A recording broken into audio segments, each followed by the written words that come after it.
Hello friends, welcome back to my channel Shuchi Chaddha channel. आज आप तैयार हैं मैनेजमेंट एज अ साइंस सीखने के लिए सिर्फ और सिर्फ 1 मिनट के लिए? तो चलिए तैयार हो जाइए। तो मैनेजमेंट एज अ साइंस है क्या? पहले ये देखते हैं कि एक स्टोरी सुनते हैं हम इसके अंदर। बहुत सारे साइंटिस्ट क्या कर रहे थे, एक वर्क पे काम कर रहे थे, वो लगातार काम किए जाते और उनका काम बस खत्म ही होने वाला था कि अचानक से लाइट चली जाती है।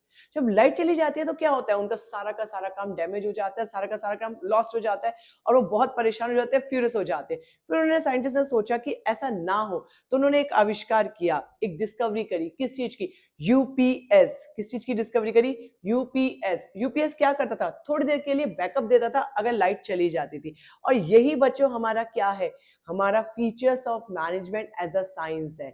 मतलब अगर साइंस, कोई चीज साइंस है तो उसके अंदर वो 3 फीचर्स होने चाहिए। किस चीज के फीचर्स होने चाहिए? यूपीएस। क्यों? क्योंकि यूपीएस एक बहुत अच्छा आविष्कार था साइंटिस्ट का, इसीलिए कोई चीज अगर साइंस है तो उसके अंदर 3 फीचर्स होने चाहिए। UPS. You stands for universal validity, P stands for principle based on experiment, S stands for systematic body of knowledge. यानी कि अगर किसी भी चीज को हमें ये बताना है कि इसका नेचर साइंस है या नहीं, तो उसके अंदर यूपीएस होना चाहिए। तो अब हम क्या करेंगे, कंपेयर करेंगे कि क्या मैनेजमेंट साइंस है या फिर नहीं है। तो चलो कंपेयर करते हैं। You, universal validity.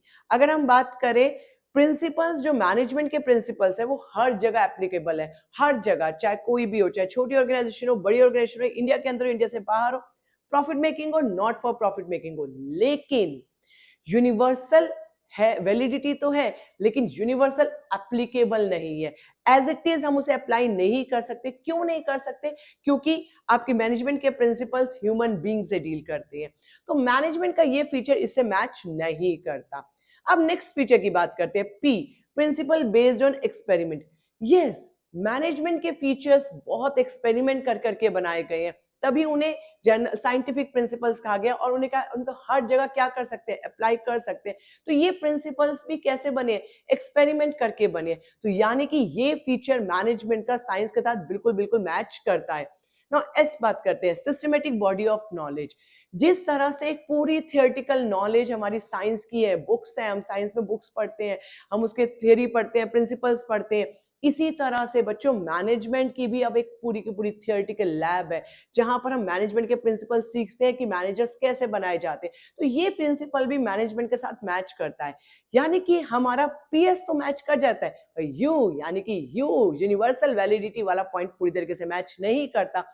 इसीलिए मैनेजमेंट को इनएग्जैक्ट साइंस या सोशल साइंस कहा जाता है। अगर बच्चों आपको मैनेजमेंट एज अ साइंस अच्छे से समझ में आ गया, समझ में तो आ ही गया होगा, अगर याद भी हो गया है तो मेरे चैनल को सब्सक्राइब कीजिए, लाइक कीजिए और मुझे कमेंट करके बताइए कि यस मैम, हमें समझ में आ गया और अब हम हमको मैनेजमेंट एज एन आर्ट भी समझा दीजिए। Bye bye.